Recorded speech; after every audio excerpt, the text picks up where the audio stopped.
안녕하십니까. 오늘 아침에는 이혼의 신 시대소망 820페이지에서 823페이지까지를 읽어드리겠습니다. 그리스도께서는 저희 손에 맡겨주신 사업을 예루살렘에서부터 시작하라고 제자들에게 명하셨다. 예루살렘은 예수께서 인류를 위하여 놀라운 친절을 베푸신 곳이다. 그곳에서 그분은 고통을 당하시고 거절과 정죄를 당하셨다. 유대 땅은 그분의 출생지였다. 그곳에서 그분은 인성의 의복을 입으시고 사람들과 함께 걸어 다니셨다. 그런 예수께서 저희 가운데 계실 때에 하늘이 얼마나 땅에 가까이 이르렀는지를 깨닫는 자는 거의 없었다. 예루살렘에서 제자들의 사업은 시작되어야만 하였다. 그리스도께서 그곳에서 고통을 당하신 것과 그분의 하신 수고가 아무런 인정도 받지 못함을 보고 제자들은 더 유망한 일터를 주시도록 간청할 수도 있었겠지만 그들은 그렇게 하지 않았다. 예수께서 진리의 씨를 뿌리셨던 바로 그 땅을 제자들은 갈아야만 했다. 그렇게 함으로써 씨가 음이 터서 많은 수확을 낼 것이다. 제자들이 일하는 동안에 유대인들의 질투와 증오에서 오는 박해를 만나게 될 것인데 그것은 저희 주님께서 참으셨던 것이므로 그들도 그 박해를 피하지 말아야 하였다. 구주를 살해한 자들에게 맨 먼저 자비의 초청이 주어져야만 한다. 그리고 예루살렘에는 비밀리에 예수님을 믿는 자들이 많았으며 제사장들과 관원들에게 속임을 당한 사람도 많았다. 이 사람들에게도 역시 복음은 전파되어야만 하였다. 그들은 회개하라는 초청을 받아야만 하였다.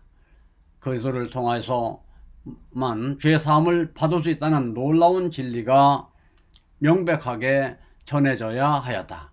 온 예루살렘은 지난 몇 주일 동안에 일어난 소름 끼치는 사건들 때문에 흥분되어 있었다. 그러므로 복음을 전하는 일은 가장 깊은 인상을 줄 것이다.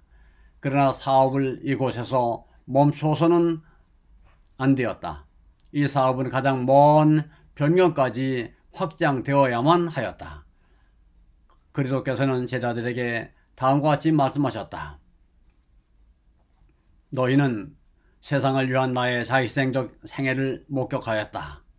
너희는 이스라엘을 위한 나의 수고를 목도하였다.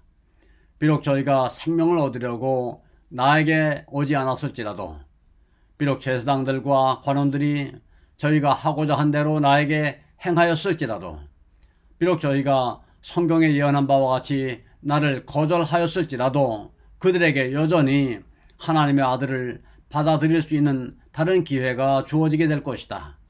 자기의 죄를 고백하며 나에게 오는 모든 사람을 내가 거리낌 없이 받아들이는 것을 너희는 보았다. 내게 오는 자를 나는 결코 쫓아내지 않으리라. 하나님과 화목하기를 원하는 모든 사람은 영생을 얻을 것이다. 나의 제자들아, 너희들에게 나는 이 은혜의 기별을 위탁한다.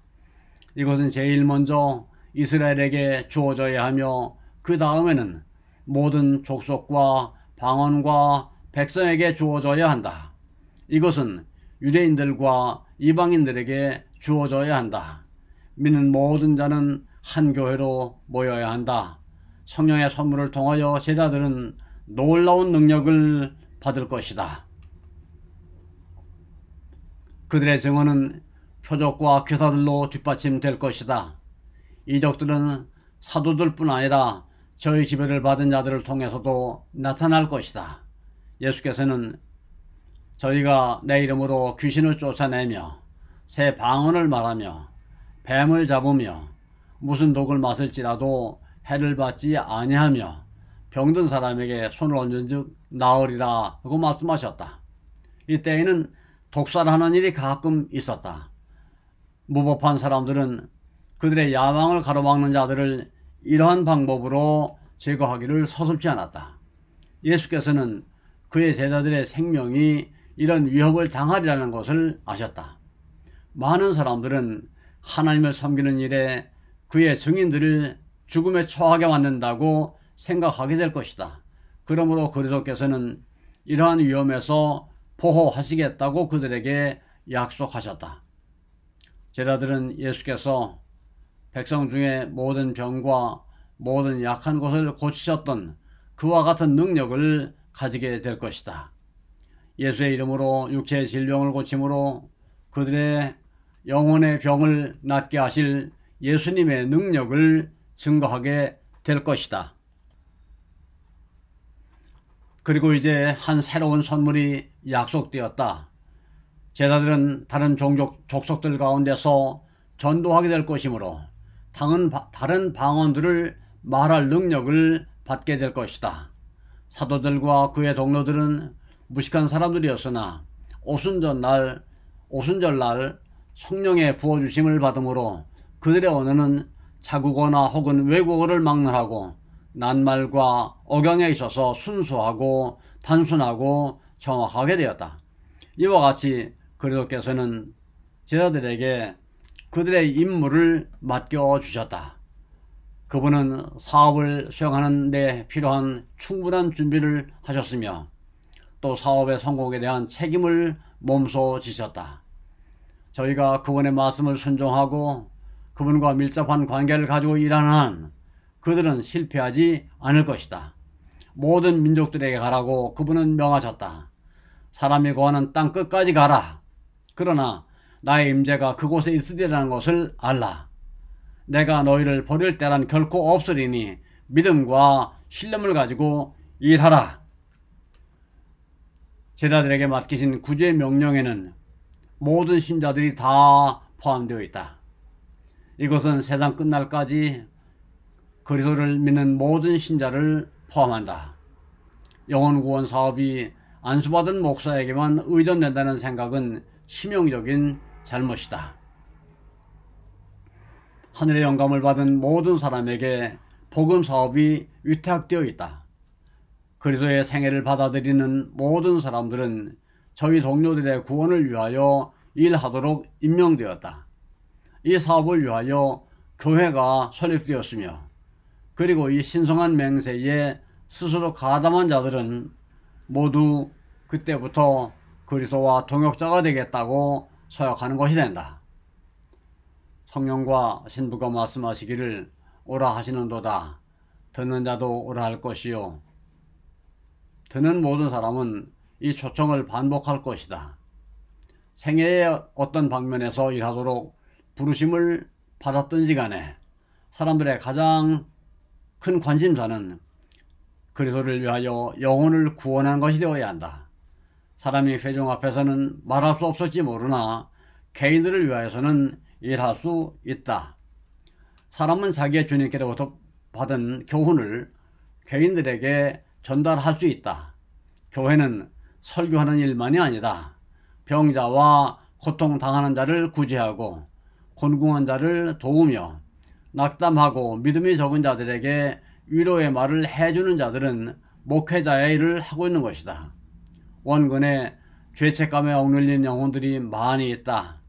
인류를 타락치는 것은 곤고나 노역이나 빈곤이 아니라 죄와 악행이다. 그것이 불안과 불만을 가져온다. 그리스도께서는 당신의 종들의 죄로 병든 영혼들을 섬기기를 바라신다.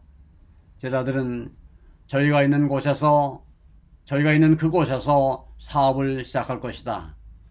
가장 어렵고 가장 희망이 없어 보이는 일터라도 지나쳐버릴 것이 아니다.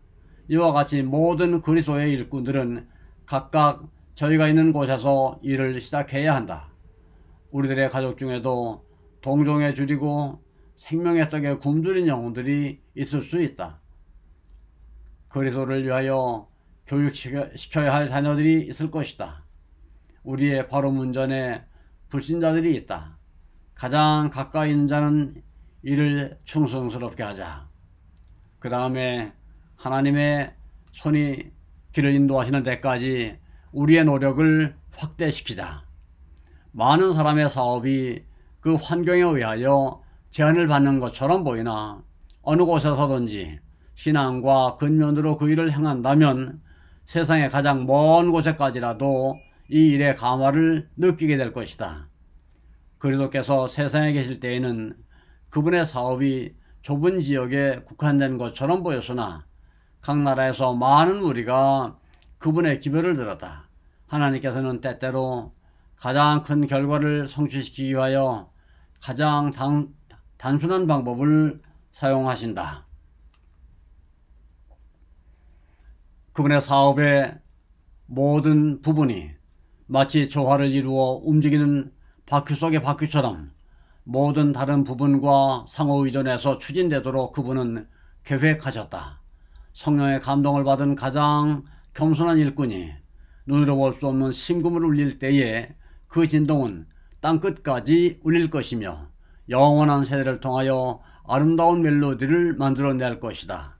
그러나 너희는 온천에 다니라는 명령을 잊지 말아야 한다. 우리는 눈을 들어 저 너머에 있는 지역들을 바라보도록 부르심을 받았다. 그리스도께서는 민족을 갈라놓는 편견과 분리의 장벽을 헐어버리시고 모든 인간 가족들에 대한 사랑을 가르치신다.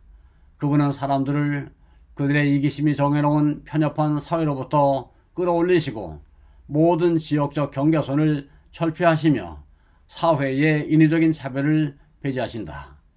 그분은 이웃과 낯선 사람을 구별하지 아니하시며 친구와 원수를 차별하지 아니하신다. 그분은 우리에게 도움이 요구되는 모든 영혼을 형제로 보고 이 세상을 우리의 일터로 보라고 가르치신다. 구주께서는 가서 모든 족속을 가르치라고 하시면서 또한 믿는 자들에게는 이런 표적이 따르리니 곧 저희가 내 이름으로 귀신을 쫓아내며 새 방언을 말하며 뱀을 잡으며 무슨 독을 마실지라도 해를 받지 아니하며 병든 사람에게 손을 얹은 즉 나으리라고 말씀하셨다. 이 약속은 그 사명과 마찬가지로 멀리까지 미친다. 그 모든 선물이 모든 신자에게 다 주어지는 것은 아니다. 성령께서 그 뜻대로 각 사람에게 나누어 주신다. 그러나 성령의 선물은 주의 사업을 위한 각자의 필요에 따라 모든 신자들에게 약속되어 있다. 그 약속은 지금도 사도시대와 마찬가지로 강력하고 믿음직한 것이다. 믿는 자들에게는 이런 표적이 따르리라고 하셨다. 이것은 하나님의 자녀들의 특권이다. 그러므로 우리는 믿음의 보증이 될 만한 모든 것을 다 붙들어야 한다. 아멘. 아멘. 감사합니다. 오늘 아침에는 여기까지 읽어드렸습니다.